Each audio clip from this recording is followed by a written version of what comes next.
You're listening to The Alex Jones Show.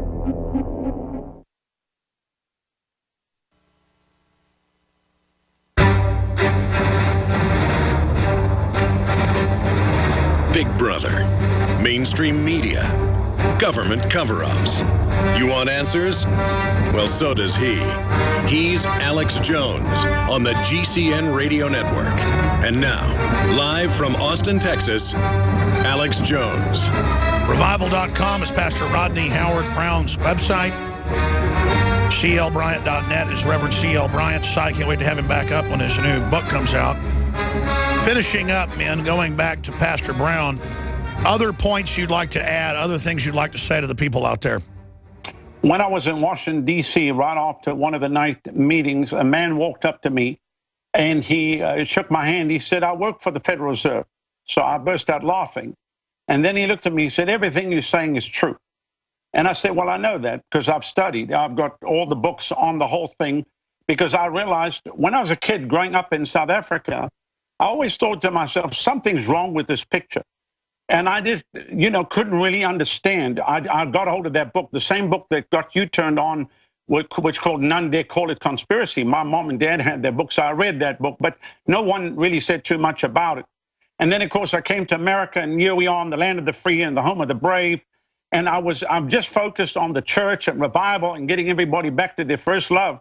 But about 5 years ago, the Lord really spoke to me and showed me what's going on. It was like a shock to me.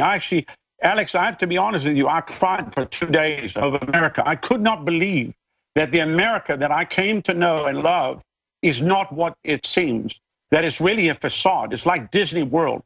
It shocked me to the core. And I realized that I have to wake the churches up and get the pastors on board and mobilize the people. If you can believe it, I'm starting gun clubs in churches. So amazing, kind of radical. But if we don't have our Second Amendment, we won't have the First Amendment. And so I appreciate so much what you're doing. We want you to know that we're praying for you. Don't worry about the critics. As we always say, the dogs bark, but the caravan keeps moving.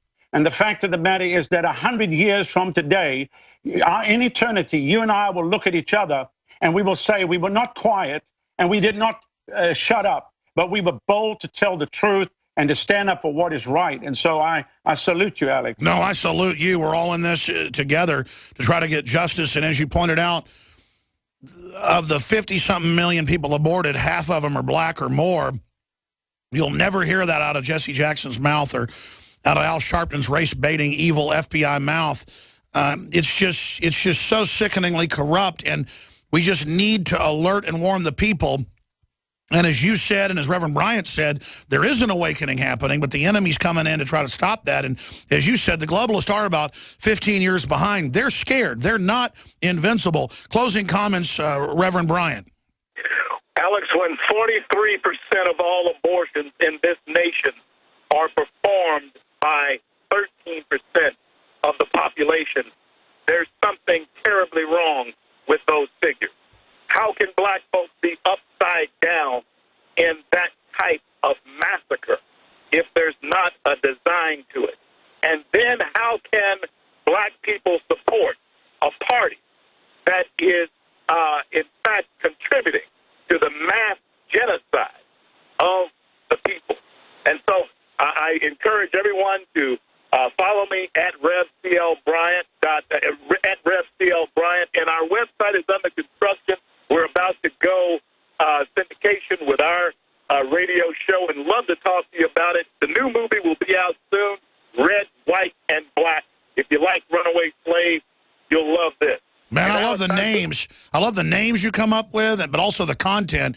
It's so exciting.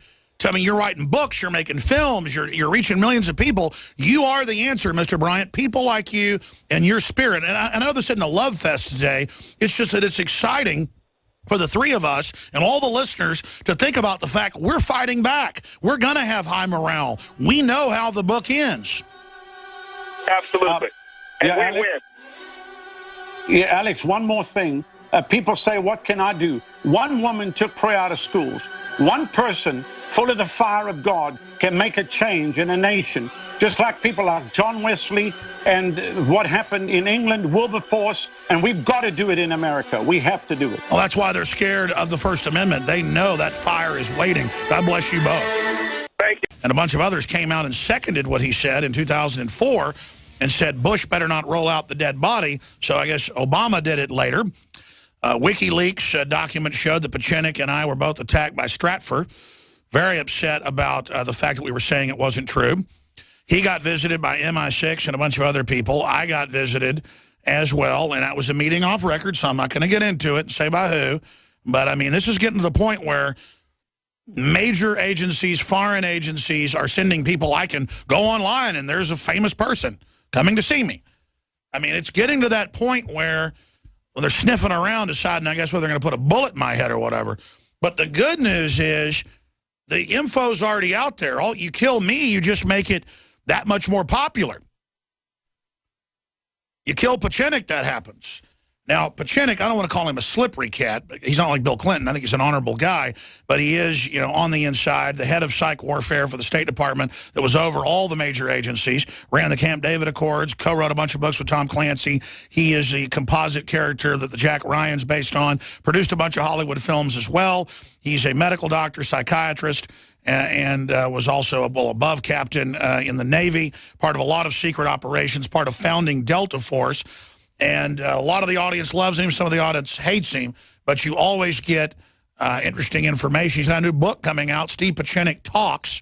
We'll certainly be reading that and carrying it at InfoWarsStore.com. You can find it at StevePachenik.com. And he joins us to talk about the torture report. I'll tell you my view on the torture. I think torture is extremely effective. I don't think it's effective at getting real information. I don't think it's effective at winning just wars. I think it's effective at getting fake information, fake, false testimonies and confessions, terrorizing populations, and it's very effective at discrediting everything the government does. It's very effective at making you wear the black hat. It's a great way to demonize America, part of the globalist program. One famous individual said the purpose of torture is not getting information, it's spreading fear. Eduardo Galeano. And, yeah, that's a big part of it as well. What do you think tasers are, or the misuse of them and paying compliance? But the reason, yeah, Obama's trying to score points on this right now. The intel I've got is it's still going on. I mean, Joe Biggs was a staff sergeant in the Army in Afghanistan and Iraq, 3 tours, happened to have Hastings embedded with him on 2 of those operations, and they saw some of the biggest battles out there because Biggs always wanted to go where the fighting was. And the Army, they'll send you if you want to do that. And those were written about. But my point is, it's on record. He did the things he says he did. One of his big jobs was delivering people for torture. In fact, I think we ought to later get, I said it earlier, get Biggs in here to talk about torture. He should be on tomorrow. He should be on a lot. Because he would deliver people for torture, and sometimes they didn't come out. And guess who was there? DEA, FBI, CIA, you name it. It was all about drug trade, folks. Nothing to do with torturing real terrorists. So there are people getting tortured. It's just not for what you think. They got black sites everywhere. Camp X-Ray has a psychiatric facility within it run by the CIA where they admit they do sexual torture, you name it. Some of that's in the report. It's testing torture. It's a laboratory, but not with white lab mice. It's with 14-year-olds, 16-year-olds, you name it, who 8 years later get deployed as the heads of ISIS. So I see it as a ground to find the psychological candidates to actually be cutouts to lead some of these shadow quack armies like ISIS. Now, that's my view from researching the history. We'll see if former psych warfare chief and black ops tricks master Steve Pachenik agrees or disagrees. That's quite a compendium I just threw out there, Doc. What do you say? What I say is, as usual, you're my buddy, you're my friend, and I think you're not wrong, but let me amplify the whole issue, why this came out now. You see, you and I talked about the entire torture a year and a half ago, Alex, and your audience had a detailed report from both you and me during the Boston Massacre, where exactly the exposure of 6,000 pages of torture documents were made by Asa Hutchinson and James Jones implicating Hayden, implicating Brennan, implicating Bush, implicating Jeb, implicating a whole bunch of people and the neocons that we've talked about. So this came out in a year and a half ago. The question I want to tell your audience and the issue I want to bring up is, why was this brought up now, today?